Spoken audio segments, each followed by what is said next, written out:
Good morning प्यारे बच्चों, कैसे हो आप सब। उम्मीद करते हैं कि आप काफ़ी अच्छे होंगे।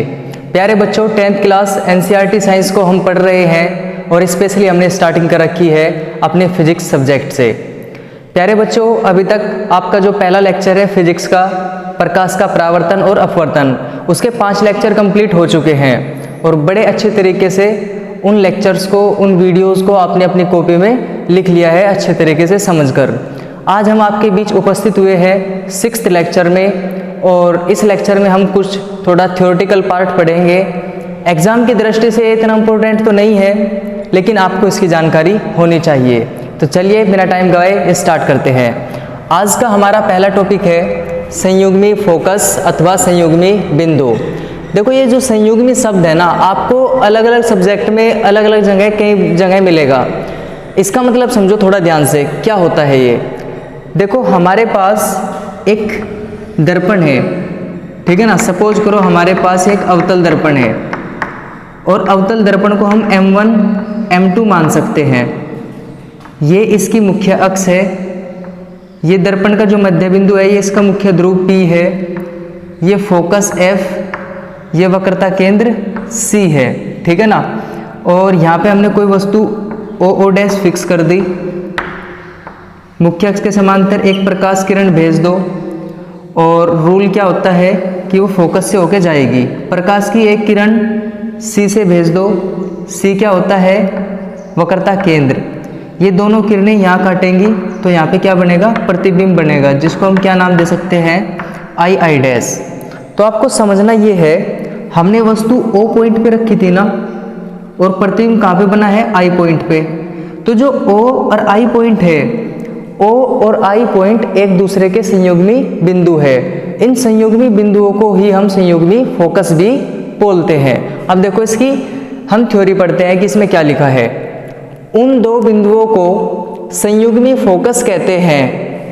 उन दो बिंदुओं को संयुग्मी फोकस कहते हैं जिनमें से एक बिंदु पर रखी वस्तु का प्रतिबिंब दूसरे बिंदु पर बनता है। जैसे बिंदु O पर रखी वस्तु का प्रतिबिंब I पर बनता है, तो बिंदु I व बिंदु O संयुग्मी फोकस या संयुग्मी बिंदु कहलाते हैं। ठीक है बच्चों, आपको यही बताया है कि O पे कोई वस्तु रखी है, इसका प्रतिबिंब अगर कहाँ बनता है, I पे, तो O और I आपस में क्या होंगे, या तो संयुग्मी फोकस कह सकते हो या संयुग्मी बिंदु कह सकते हो। ठीक है ना, क्लियर हो गई बात आपकी। नेक्स्ट टॉपिक देखो क्या है, रेखीय आवर्धन। रेखीय आवर्धन ये बहुत इंपॉर्टेंट है और आपके न्यूमेरिकल में यूज होगा।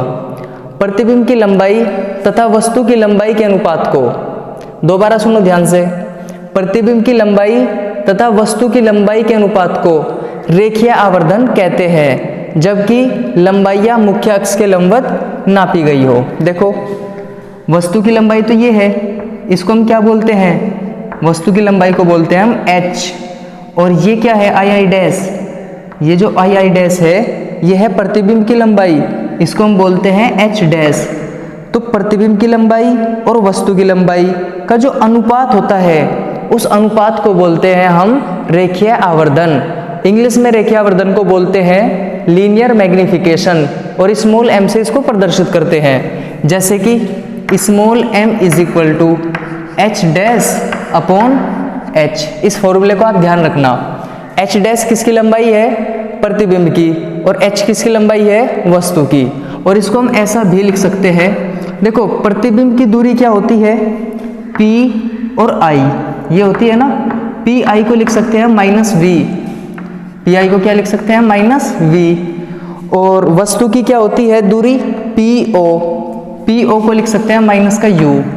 इनको भी साइन के हिसाब से लिख लो। h' प्रतिबिंब की लंबाई है ना, तो नीचे की तरफ क्या होती है, नेगेटिव, और वस्तु की लंबाई ऊपर की तरफ है ना, ऊपर की तरफ क्या होती है, पॉजिटिव। तो इसको तो पॉजिटिव रहने दो। अब एक काम करो, नेगेटिव से नेगेटिव कैंसिल कर दो, और इसको हम ऐसा भी लिख सकते हैं, जो m है वो -h'/h के इक्वल है, या ऐसा कह सकते हो v/u के इक्वल है। या एक स्टेप और आगे बढ़ा लो, इसको ऐसा भी कह सकते हो कि m is equal to h'/h is equal to, ये माइनस का साइन इधर भेज दो तो माइनस का v अपॉन u। ठीक है ना, आपको ध्यान रखना है ये वाला फॉर्मूला होता है किसका, रेखीय आवर्धन स्मॉल m का। और यूनिट हमेशा ध्यान रखना चाहे किसी की भी हो, तो यहाँ पे इसकी कोई यूनिट नहीं होगी। क्यों नहीं होगी, मान लीजिए v सेंटीमीटर में है और u सेंटीमीटर में है, तो सेंटीमीटर से सेंटीमीटर कैंसिल होगा तो इसकी कोई भी यूनिट नहीं बचेगी। मतलब ये क्या होगा, एक कांस्टेंट होगा। बात समझ में आ गई कि रेखीय आवर्धन किसको बोलते हैं। अब अगला टॉपिक देख लो। अगला टॉपिक क्या है, दर्पणों की पहचान।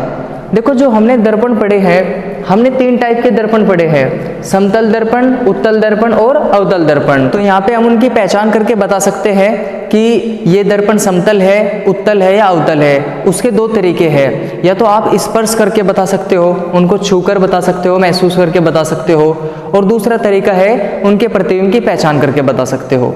थोड़ा एक बार ध्यान से सुनना, फिर जो थ्योरी है हम उसको पढ़ेंगे। देखो 2 तरीके हैं दर्पण को पहचानने के। कितने तरीके हैं, 2 तरीके।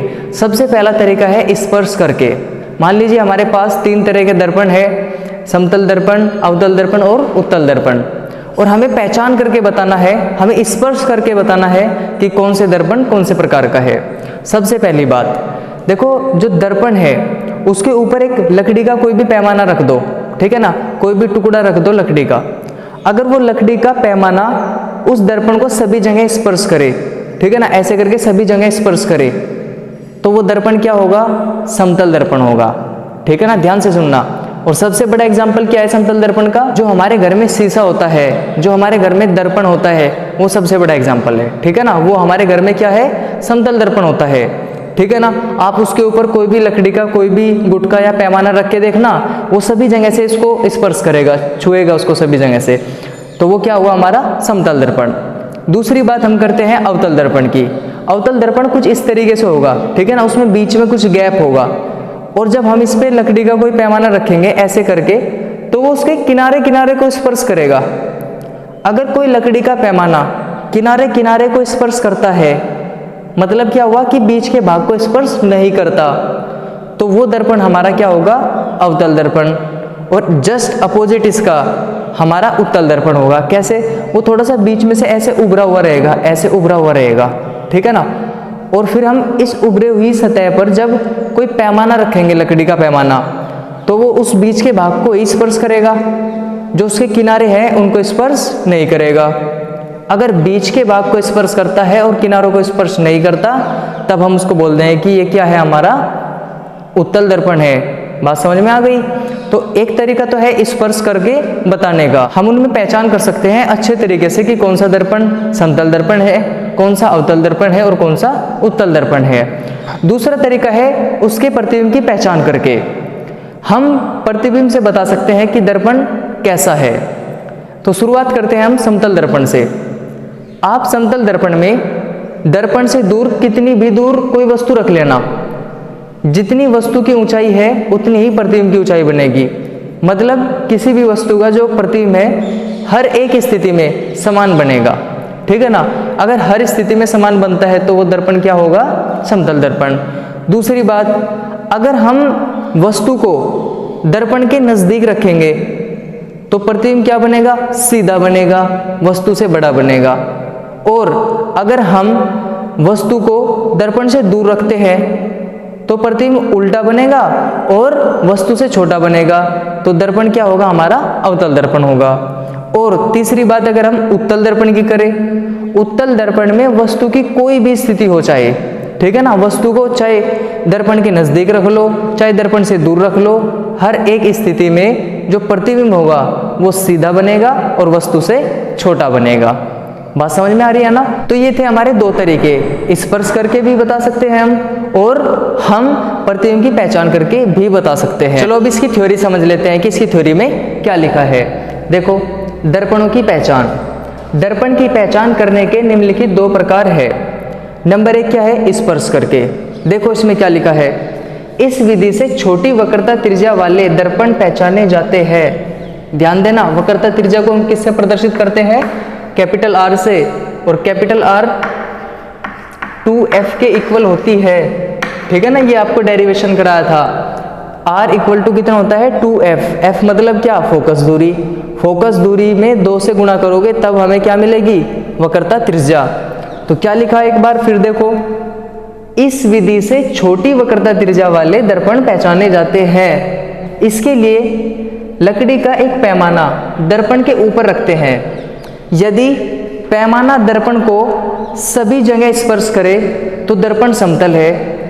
यदि किनारों पर स्पर्श करे तो दर्पण अवतल है। यदि बीच के भाग को स्पर्श करे तो दर्पण उत्तल होता है। बात क्लियर है ना।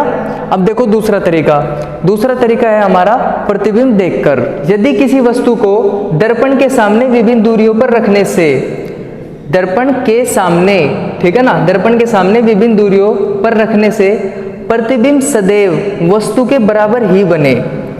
ध्यान से समझना इस बात को। यदि किसी वस्तु को दर्पण के सामने विभिन्न दूरियों पर रखने से प्रतिबिंब सदैव वस्तु के बराबर ही बने तो दर्पण समतल होता है।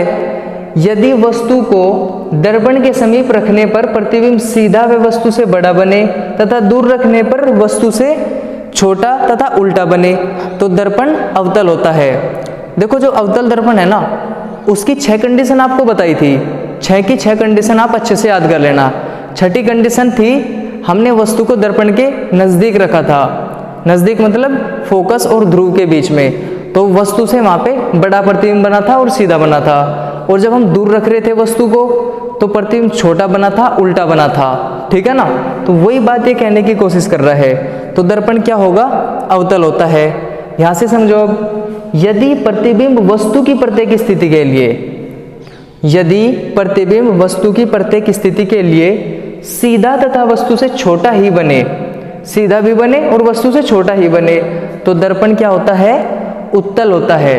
आपको ये जानकारी होनी चाहिए। न्यूमेरिकल में आपका ये वाला फॉर्मूला काम आएगा, ठीक है। ये कुछ काम नहीं आता, बस आपको इनकी नॉलेज होनी चाहिए। अब हम पढ़ेंगे कि अवतल दर्पण, उत्तल दर्पण, इनके यूज क्या है, ठीक है ना। इनको हम कहाँ यूज करते हैं, डेली रूटीन लाइफ से इनका क्या कनेक्शन है। तो चलिए अब समझ लेते हैं कि इन दर्पणों के यूज क्या है। यहाँ पे पहले नंबर पे समझते हैं हम अवतल दर्पण के उपयोग। अवतल दर्पण के निम्नलिखित उपयोग है। देखो क्या, बड़ी फोकस दूरी तथा बड़े द्वारक का अवतल दर्पण, बड़ी फोकस दूरी तथा बड़े द्वारक का अवतल दर्पण दाढ़ी बनाने के काम आता है। मनुष्य अपने चेहरे को दर्पण के ध्रुव तथा फोकस के बीच रखता है, जिससे चेहरे का बड़ा, सीधा तथा आभासी प्रतिबिंब दर्पण में दिखाई देने लगता है। देखो अगर आप ध्यान से समझोगे तो ये हमारी 6th कंडीशन है।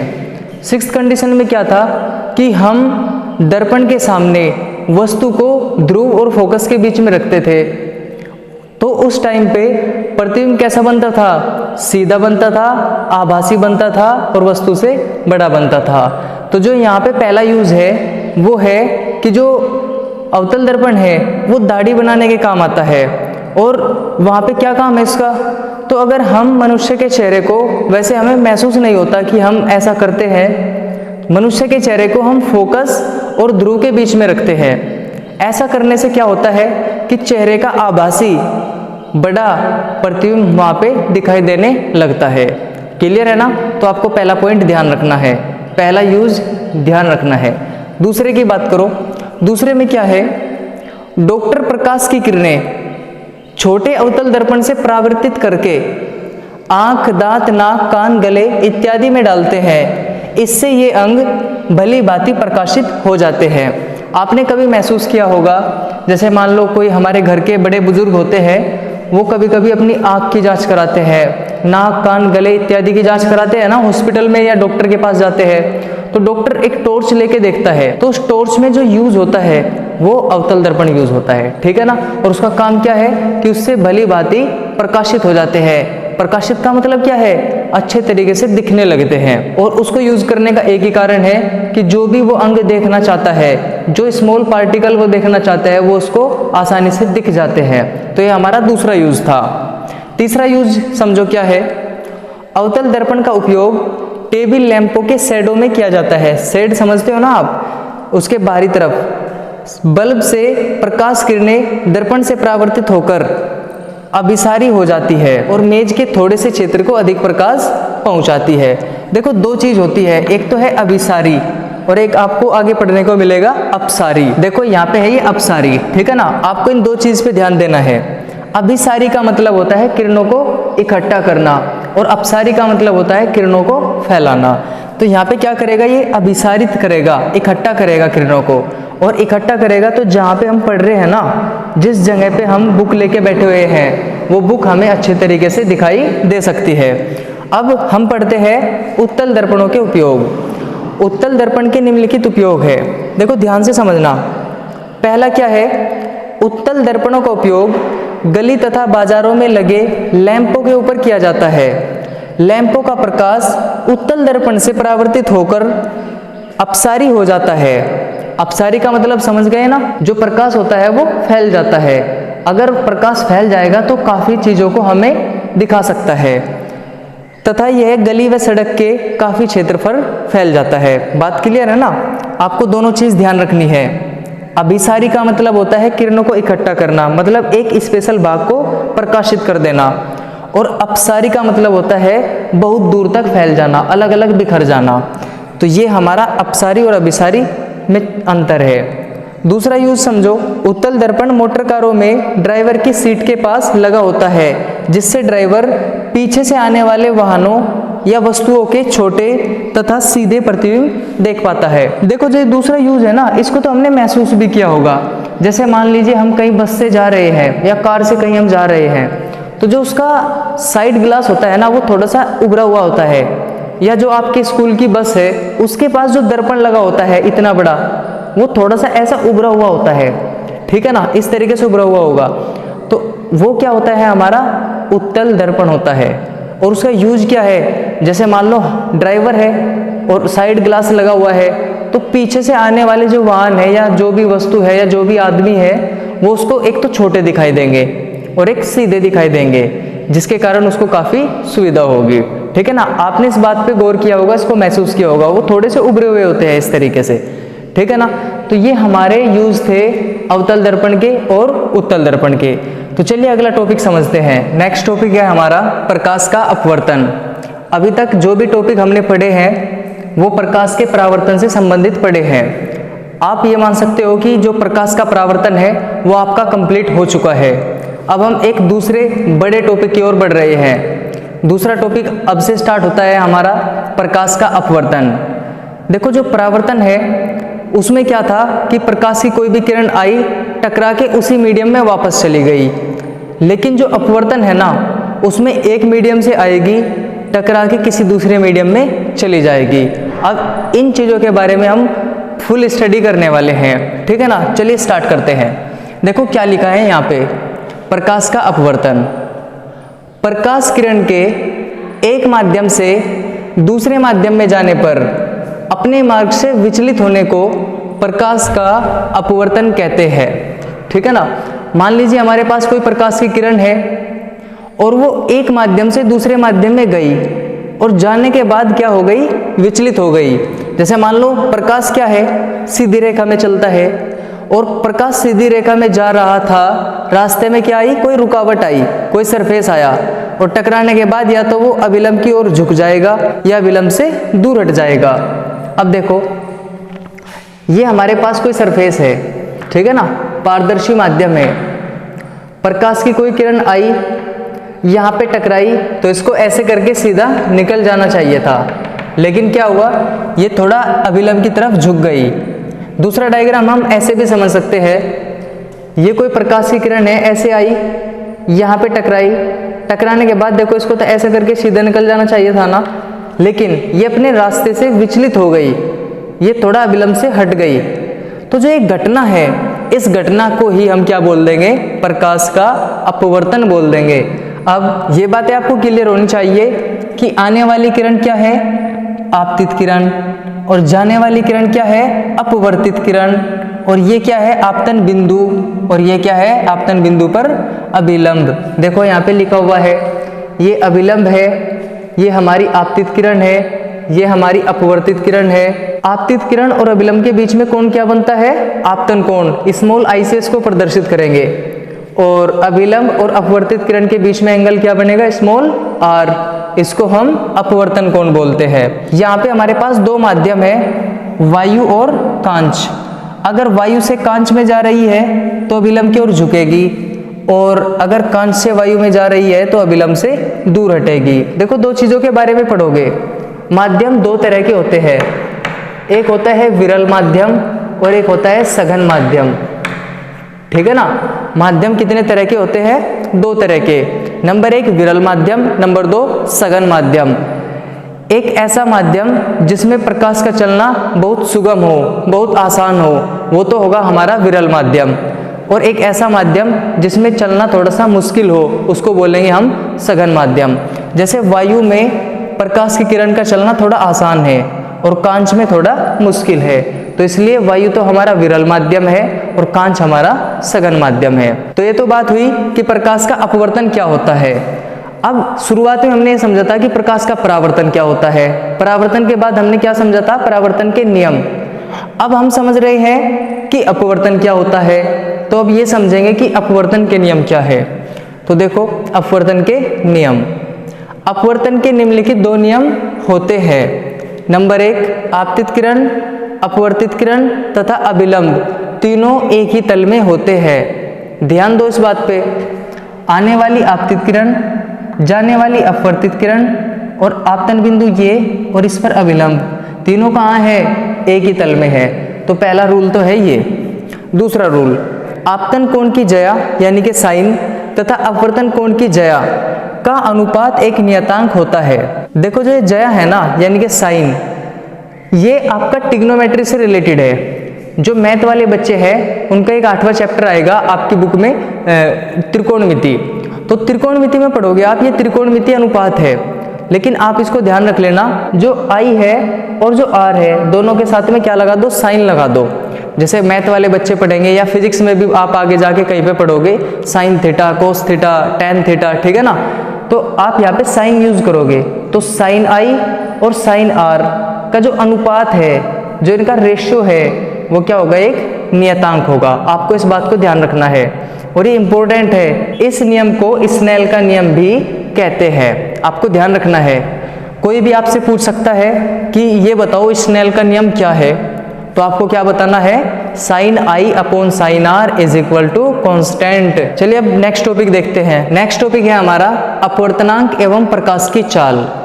देखो अपवर्तनांक और प्रकाश की चाल में एक रिलेशन है, उस रिलेशन को समझो थोड़ा ध्यान से।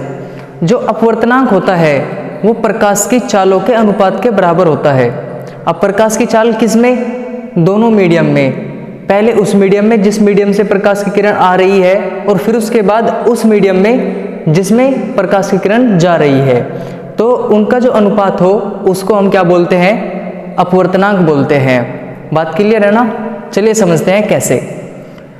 एक माध्यम के सापेक्ष दूसरे माध्यम का अपवर्तनांक, एक माध्यम के सापेक्ष दूसरे माध्यम का अपवर्तनांक उन माध्यमों में प्रकाश की चालों के अनुपात के बराबर होता है। यदि कोई प्रकाश किरण वायु से कांच में जा रही है तब। देखो ध्यान से समझना, हमारे पास क्या है, एक प्रकाश की किरण है और दो मीडियम यहाँ पे डिस्कस किए हमने, एक वायु और दूसरा कांच। कोई प्रकाश की किरण है, वायु से कांच में जा रही है। वायु में प्रकाश की चाल होती है c, और ध्यान रख लेना जो c है ना, इसकी वैल्यू होती है 3 × 10⁸ मीटर प्रति सेकंड। ठीक है, तो प्रकाश की चाल कितनी होती है वायु में, 3 × 10⁸ मीटर प्रति सेकंड। प्रकाश की चाल को हम c से प्रदर्शित करते हैं। अब देखो ये हमारे पास मीडियम वायु है ऊपर वाला, और नीचे वाला क्या है, कांच है। तो प्रकाश की किरण वायु से आई और कांच में गई। वायु में प्रकाश की चाल c थी और कांच में प्रकाश की चाल v थी। तो वायु में प्रकाश की चाल और कांच में प्रकाश की चाल का जो अनुपात होगा उसको हम क्या बोलेंगे, वायु के सापेक्ष कांच का अपवर्तनांक। अब देखो कैसे प्रदर्शित करते हैं। वायु के सापेक्ष कांच का अपवर्तनांक बराबर वायु में प्रकाश की चाल बटे कांच में प्रकाश की चाल। अब देखो a n g = c/v। देखो जो पहले लिखा है इसका मतलब है उसके सापेक्ष, जो बाद में लिखा है इसका मतलब उसका। C और V दोनों प्रकाश की चाल है, C और V किसकी चाल है? दोनों प्रकाश की चाल। लेकिन जो C है वो तो वायु में प्रकाश की चाल है और जो V है वो कांच में प्रकाश की चाल है। A का मतलब है एयर, एयर का मतलब क्या होता है? वायु। और G का मतलब है ग्लास, ग्लास का मतलब होता है कांच। तो वायु के सापेक्ष कांच का अपवर्तनांक इक्वल टू वायु में प्रकाश की चाल और बटे में कांच में प्रकाश की चाल। तो आपको ये फॉर्मूला ध्यान रखना है। अगला टॉपिक समझते हैं क्रांतिक कोण। ये भी इंपॉर्टेंट टॉपिक है और आपके एग्जाम में आ सकता है कि क्रांतिक कोण किसे कहते हैं, समझाइए। अब देखो, सघन माध्यम में बना वह आपतन कोण जिसके लिए विरल माध्यम में अपवर्तन कोण 90 डिग्री होता है, जिसके लिए विरल माध्यम में अपवर्तन कोण 90 डिग्री होता है, क्रांतिक कोण C कहलाता है। अब देखिए कैसे, डायग्राम की हेल्प से समझते हैं। देखो ये हमारे पास आपतित किरण है, ये टकराई और 90 डिग्री पे मुड़ गई, ये अपवर्तित किरण है। आपको ध्यान से समझना पड़ेगा, ऊपर वाला हमारा सघन माध्यम है और नीचे वाला हमारा विरल माध्यम है, ठीक है। तो सघन माध्यम में बना वह आपतन कोण, ठीक है, सघन माध्यम में वह आपतन कोण जिसके लिए अपवर्तन कोण 90 डिग्री हो, अपवर्तन कोण 90 डिग्री है ना, तो इस आपतन कोण को ही हम क्या बोलेंगे? क्रांतिक कोण बोलेंगे। और इसको प्रदर्शित करते हैं C से। सघन माध्यम में आपतन कोण और विरल माध्यम में अपवर्तन कोण, ये यहाँ पे क्या है? R, अपवर्तन कोण R होता है ना। तो सघन माध्यम में बना वह आपतन कोण जिसके लिए विरल माध्यम में अपवर्तन कोण 90 डिग्री होता है, वह आपतन कोण क्रांतिक कोण कैपिटल C कहलाता है। अब देखो नेक्स्ट टॉपिक हमारा बड़ा इंपॉर्टेंट है, क्या है? पूर्ण आंतरिक परावर्तन। ये बहुत काम का टॉपिक है, थोड़ा ध्यान से समझना। यदि हम आपतन कोण को और बढ़ाते हैं तो, अगर हम आपतन कोण को और भी बढ़ाते हैं तो प्रकाश विरल माध्यम में बिल्कुल नहीं जाता है, ठीक है ना। देखो ये सघन माध्यम में प्रकाश किरण थी और विरल में गई तो मुड़ गई बिल्कुल 90 डिग्री के एंगल पे। इसका मान अगर हम और बढ़ा देंगे तो ये इसमें जाएगी ही नहीं, ये इसमें ही आ जाएगी लौट कर, ठीक है ना। समझो थोड़ा ध्यान से, यदि हम आपतन कोण को और बढ़ाते हैं तो प्रकाश विरल माध्यम में बिल्कुल नहीं जाता है, बल्कि संपूर्ण प्रकाश परावर्तित होकर सघन माध्यम में लौट आता है। देखो ध्यान दो, ये हमारे पास क्या है? सघन माध्यम है, ठीक है ना। हमने ये I थोड़ा बढ़ा दिया, I बढ़ाने के बाद क्या हुआ? यहाँ पे ये वाला माध्यम कौन सा है? विरल माध्यम। देखो हम I एंगल को थोड़ा बढ़ा रहे हैं और बढ़ाने के बाद जो ये प्रकाश किरण है ये विरल माध्यम में नहीं जा पाएगी, और अगर विरल माध्यम में नहीं जा पाएगी तो ये वापस इसी में लौट आएगी। इसके वापस लौट आने की जो घटना है, इस घटना को ही हम पूर्ण आंतरिक परावर्तन कहते हैं। देखो ध्यान से समझो, बल्कि संपूर्ण प्रकाश परावर्तित होकर सघन माध्यम में ही लौट आता है, यह घटना प्रकाश का पूर्ण आंतरिक परावर्तन कहलाती है। तो आपको ये डायग्राम अपनी कॉपी में फीटी की हेल्प से, स्केल की हेल्प से अच्छे तरीके से नोट कर लेनी है। डायग्राम पे ज़्यादा फोकस करना, आपको समझ आ जाएगा। और इस वाले फॉर्मूले में ये वाला डायग्राम अच्छे से बना लेना। प्रकाश की चाल को ध्यान रखना कि प्रकाश की चाल 3 × 10⁸ मीटर प्रति सेकंड होती है।